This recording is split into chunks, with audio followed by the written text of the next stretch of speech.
Halo semuanya, apa kabar teman-teman? Di video kali ini kita akan membahas tentang Revolusi Indonesia. Revolusi Indonesia merupakan sejarah yang penting terutama untuk penduduk bangsa ini. Revolusi Indonesia merupakan revolusi yang melawan penjajah pada saat itu, yaitu negara Belanda serta VOC. Indonesia sudah sejak lama melakukan perlawanan terhadap Belanda dan VOC. Dulu, penduduk Indonesia melakukan perlawanan terhadap penjajah masih menggunakan kekuatan fisik. Perlawanan menggunakan fisik tersebut berlangsung selama ratusan tahun tanpa membuahkan hasil. Sehingga rakyat Indonesia memikirkan cara lain untuk melawan penjajah, yaitu dengan kekuatan otak. Nah, kalian udah tahu belum nih salah satu pemikiran yang melandasi revolusi Indonesia yaitu adalah nasionalisme. Faktor yang mendorong lahirnya nasionalisme dibagi menjadi dua faktor, yaitu internal dan eksternal.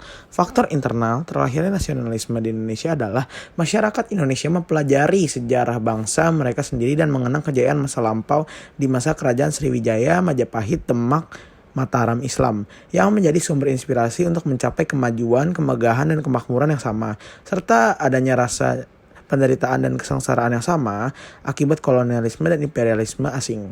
Dan saat itu sudah muncul golongan pelajar yang berpikir kritis dan berani menentang kekuasaan para penjajah. Faktor eksternal terlahirnya nasionalisme adalah masuknya paham-paham liberalisme, demokrasi, dan nasionalisme, pan-islamisme, serta penggerakan kebangsaan India, Filipina, Cina, Turki, nasionalisme. Pergerakan Revolusi Indonesia sebenarnya sudah dimulai dari 1908, di mana munculnya politik etis saat itu atau sering disebut politik balas budi yang memiliki prinsip irigasi, emigrasi, dan edukasi. Nah, prinsip edukasi inilah yang mendorong munculnya kaum-kaum terpelajar dari Indonesia. Oleh karena itu, banyaknya golongan di Indonesia yang sudah bisa belajar dan akhirnya memiliki pemikiran yang revolusionalis. Karena sudah majunya kaum terpelajar di Indonesia, akhirnya kaum terpelajar tersebut memunculkan organisasi-organisasi. Salah satu organisasi yang sangat berdampak adalah organisasi Budi Utomo, yang didirikan oleh 3 serangkai. Dan tidak hanya Budi Utomo, banyak lagi organisasi-organisasi lainnya yang bermunculan pada zaman itu. Dan faktanya, organisasi-organisasi ini mayoritas selalu didirikan oleh kaum pemuda-pemudi yang terpelajar. Setelah banyaknya organisasi tersebut, pemuda-pemudi akhirnya memutuskan untuk mendirikan PPPI pada 1926.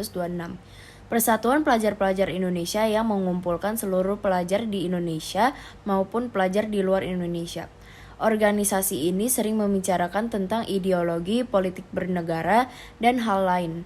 PPPI ini akhirnya memunculkan Sumpah Pemuda pada 1928 yang merupakan simbol dari semangat nasionalisme serta persatuan bangsa Indonesia yang akan mendorong proses persatuan Indonesia. Tak lama dari itu muncullah kejadian bom atom Hiroshima dan Nagasaki pada 6 Agustus 1945 yang membuat keadaan Jepang saat itu amburadul dan terpaksa menyerah tanpa syarat pada 15 Agustus 1945. Melihat keadaan ini, golongan pemuda Indonesia tidak bisa tinggal diam dan memanfaatkan keadaan ini. Mereka menculik Soekarno dan Mohatta dan membawa mereka ke Rengas Dengklok. Dan di sana, Soekarno didesak untuk menyatakan kemerdekaan Indonesia. Setelah beberapa hari setelah peristiwa penculikan, pada tanggal 17 Agustus 1945, Soekarno membacakan teks proklamasi dan rakyat berbahagia menyambut kemerdekaan Indonesia. Namun sayangnya kebahagiaan itu tidak bisa bertahan lama. Karena datangnya kembali Belanda, mereka berusaha untuk merebut kembali Indonesia. Namun saat ini rakyat Indonesia tidak dapat menerima sehingga melakukan beberapa perlawanan. Di saat inilah perjuangan Indonesia dimulai. Revolusi Indonesia di sini dapat dikategorisasikan menjadi dua karakteristik, yaitu ada perlawanan secara fisik dan diplomasi. Pertama-tama kita akan membahas perlawanan Indonesia secara fisik. Perlawanan Indonesia ini pertama terjadi di Surabaya, setelah sekutu kembali datang ke tanah Indonesia. Pemuda-pemuda Surabaya bersama Bung Tomo yang menyemangatkan semangat pejuang melakukan perlawanan terhadap sekutu. Pertempuran ini mencapai pucuknya pada 10 November 1945 yang sekarang dijadikan Hari Pahlawan.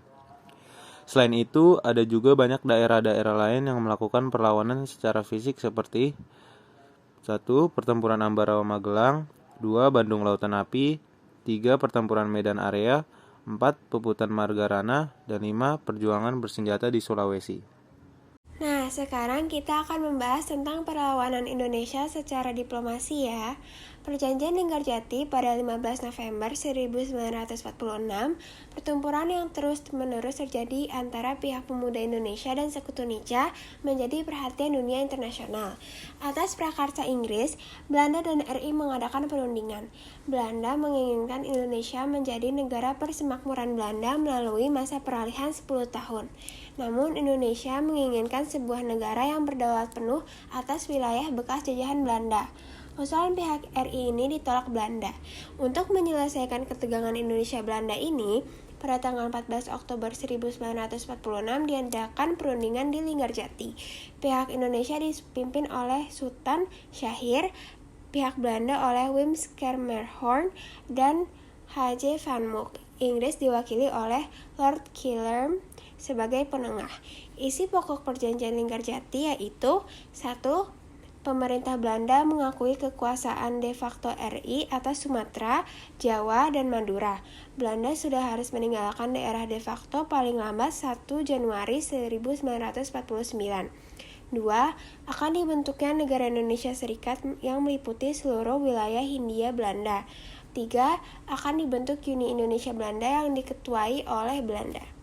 Setelah perjanjian Linggarjati, Belanda kembali menggempur RI melalui agresi militer Belanda I yang berlangsung dari 21 Juli sampai 5 Agustus 1947. Dalam pertempuran ini, Belanda berhasil menguasai Jakarta, Sumatera, Jawa Barat, Madura, dan Jawa Timur. RI kemudian memindahkan pusat pemerintahannya ke Yogyakarta. Dunia internasional mengutuk tindakan Belanda ini. Australia, India, Uni Soviet, dan Amerika Serikat mendukung Indonesia.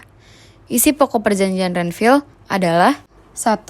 Wilayah Indonesia terdiri dari Sumatera, Jawa Tengah, dan Yogyakarta.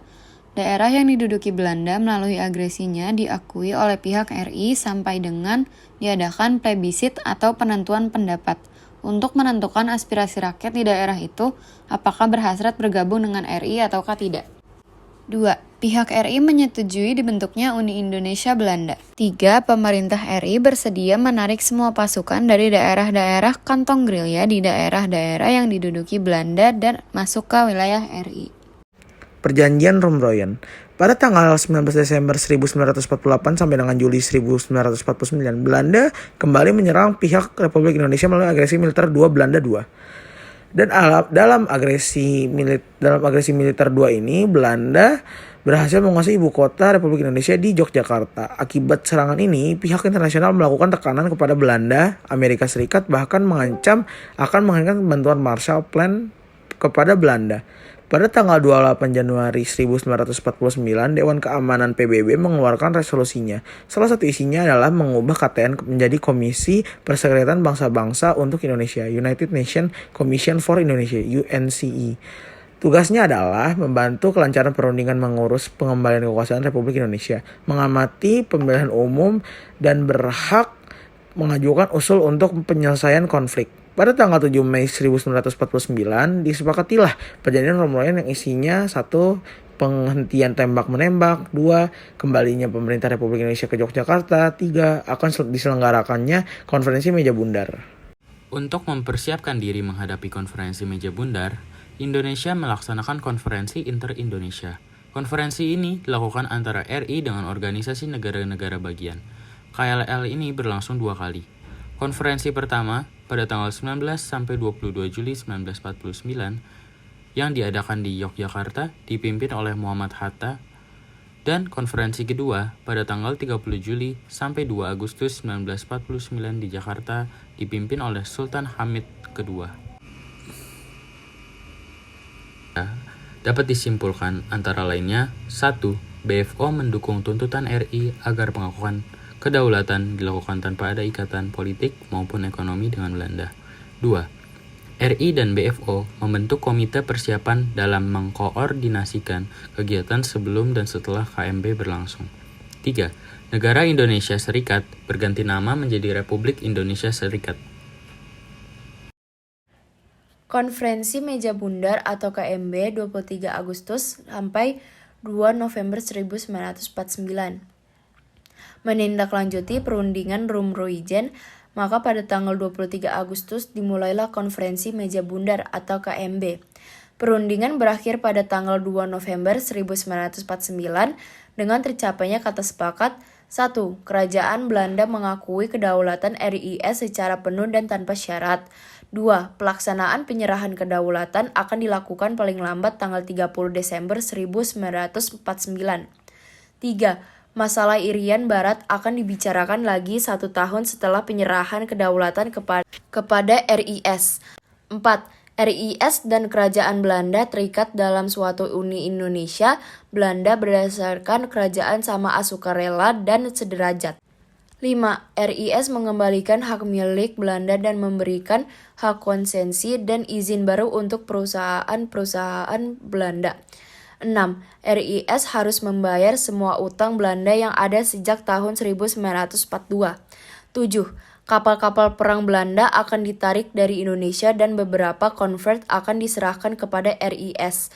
Pada tanggal 27 Desember 1949, dilaksanakan serah terima kedaulatan dari pemerintah Kerajaan Belanda kepada RIS. Serah terima dilaksanakan di Amsterdam. Ternyata, proses perlawanan rakyat Indonesia terhadap upaya pendudukan kembali yang dilakukan oleh Sekutu kurang lebih selama 5 tahun lumayan singkat. Oleh karena itu, kenapa dinamakan Revolusi Indonesia? Karena waktunya yang cukup singkat.